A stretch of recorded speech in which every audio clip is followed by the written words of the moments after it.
At 75, Chris Norman finally breaks his silence about Suzi Quatro. For decades, he kept quiet. Chris Norman, the unmistakable voice behind some of rock's most enduring anthems, watched from a distance as history was written. He saw the headlines, the interviews, the documentaries, and he noticed what was missing. Who was missing? At 75, after more than 50 years in the music industry, Chris Norman has finally decided to speak. Not about himself, but about a woman who changed everything. A woman who broke every rule and paid the price for it. A woman the industry tried to erase. Suzi Quatro. And what he reveals now with the clarity that only age and experience can bring isn't just admiration. It's a reckoning. A correction of the historical record. And a tribute to someone who deserves far more credit than she's ever received. This isn't nostalgia. This is truth. And it's been waiting to be told for far too long. Chris Norman was born Christopher Ward Norman on October 25th, 1950 in Redcar, North Yorkshire, England, into a family already immersed in music. His father was a professional singer and entertainer. From an early age, music wasn't merely a hobby, but a natural part of daily life. When the family relocated to Bradford, young Chris absorbed the vibrant musical culture of post-war Britain, where rock and roll and early pop were reshaping youth identity. As a teenager, Norman learned guitar and began performing with school friends, developing not only his technical skills, but also the distinctive vocal style that would later define his career. His voice. Husky, emotional, and unmistakably human. Stood out even in his early years, setting him apart from more polished or theatrical singers of the time. In the mid-60s, Norman formed a band with friends. After years of playing under various names and struggling to gain attention, the group eventually found their identity. A turning point that would change their lives forever.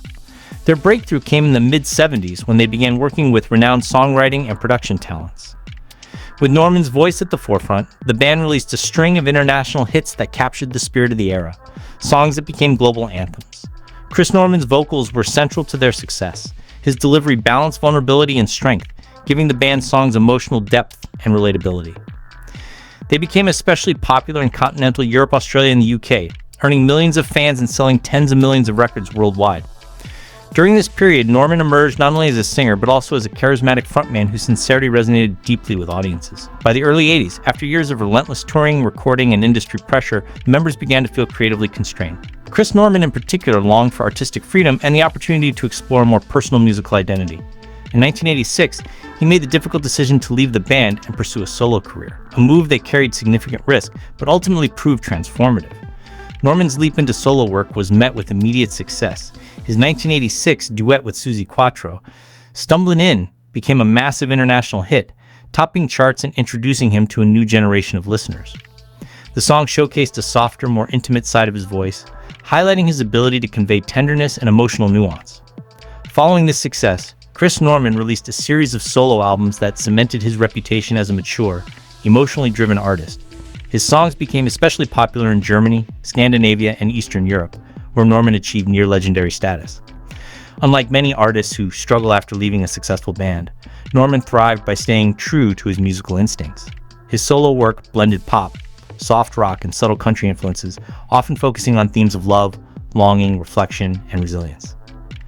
His songwriting grew more introspective, and his performances became increasingly heartfelt, reflecting both personal experience and emotional maturity. What truly sets Chris Norman apart is his remarkable longevity. Decades after his initial success, he has continued to tour extensively, release new albums, and perform to sold-out audiences across Europe and beyond. His live performances remain powerful, driven by the same raw vocal emotion that first captivated listeners in the 70s. Norman has never relied solely on nostalgia. While he honors his past, he continues to create new music, demonstrating a rare balance between respecting legacy and embracing artistic growth. His voice, weathered by time yet rich with character, carries an authenticity that few artists can maintain over such a long career. Chris Norman's enduring international appeal was unmistakably affirmed in 1994 when he received one of the most prestigious accolades of his career, recognizing not only his powerful, instantly recognizable voice, but also his ability to connect visually and emotionally with audiences far beyond his home country. It marked a moment when his solo career stood firmly on its own. A decade later, in 2004, Norman once again captured public attention by taking part in a reunion television program. One of the show's most talked about moments came when he performed the classic hit Stumblin' In as a duet with another pop icon. The performance blended nostalgia with renewed energy, delighting longtime fans while introducing a new generation to the magic of his voice.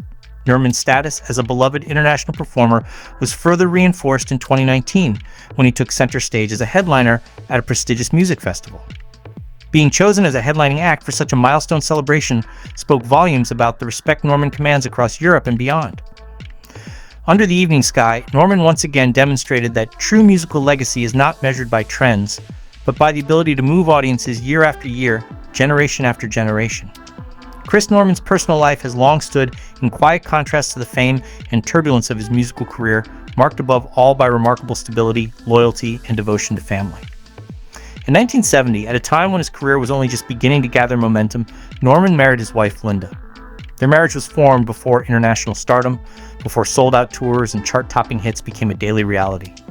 This timing proved significant as it meant their relationship was built on shared youth, mutual trust, and a grounded understanding of one another, rather than on celebrity or public attention.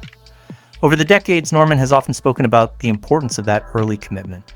In an industry notorious for broken marriages and fleeting relationships, his union with Linda has endured for more than half a century.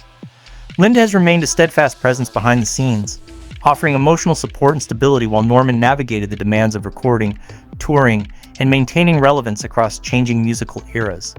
Their partnership has frequently been described by those close to them as deeply private, rooted in respect rather than spectacle. Together, Chris and Linda Norman raised 5 children, a responsibility that Norman has consistently treated as central to his identity, not secondary to his success as a musician.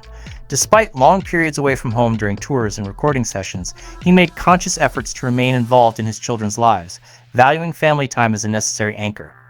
If this story about Chris Norman touches your heart, please share it with someone who needs to hear it.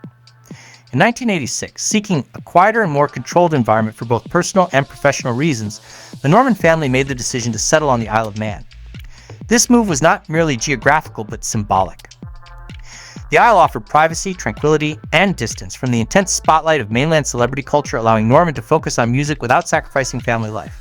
Its close-knit community and slower pace suited his desire for normalcy, giving his children the chance to grow up away from constant media attention. Since relocating there, the Isle has remained Norman's permanent home and creative refuge.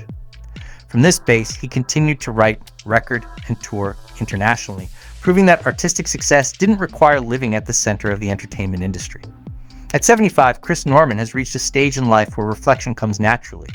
Decades of chart-topping hits, relentless touring, artistic triumphs, and personal challenges have given him a long view of the music industry and the people who shaped it.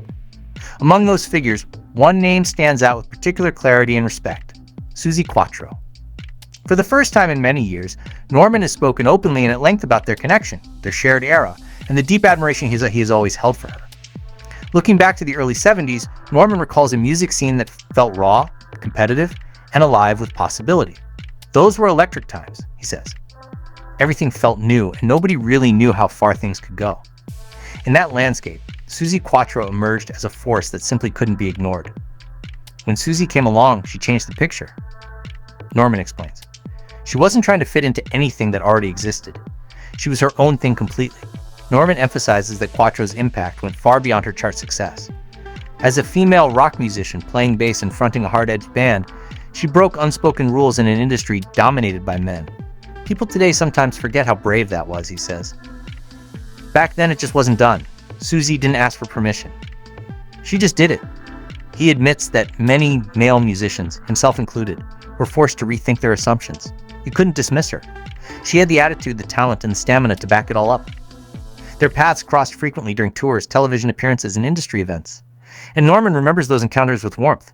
She was always straight with people, he says. No nonsense, no pretending. What you saw was what you got.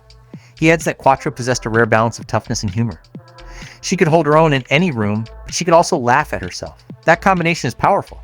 Norman also speaks about the pressures Quattro faced behind the scenes. Pressures that weren't always visible to fans. She had to work twice as hard to be taken seriously, he says. That's just the truth of it. He notes that while many artists of the era were packaged and controlled, Quattro fought to maintain her identity. She knew who she was, and she wasn't going to let anyone rewrite that for her. When asked why he is chosen now at 75 to speak so candidly, Norman pauses. Age gives you honesty, he reflects. You stop worrying about how things will be taken. You just want the record to be fair. For him, fairness means acknowledging Quattro's influence and resilience. Susie deserves her place in history, he says firmly. Not as a novelty, not as the female this or that, but as a rock artist. Period. Norman also reflects on how time has softened rivalries and misunderstandings that once seemed important. We were all trying to survive and succeed, he explains. Sometimes that creates distance or silence. Now, he says there is only respect. When I look back, I feel grateful to have shared that era with people like Susie. She raised the bar for everyone. In his closing thoughts, Norman speaks not only as a musician, but as a witness to history. If younger artists ask me about that time, I always mention her. He says, I tell them, look at Suzi Quatro. Look at her courage. At 75, Chris Norman's words carry the weight of experience and the clarity of hindsight, offering a heartfelt tribute to a fellow pioneer who helped redefine what rock music could look and sound like.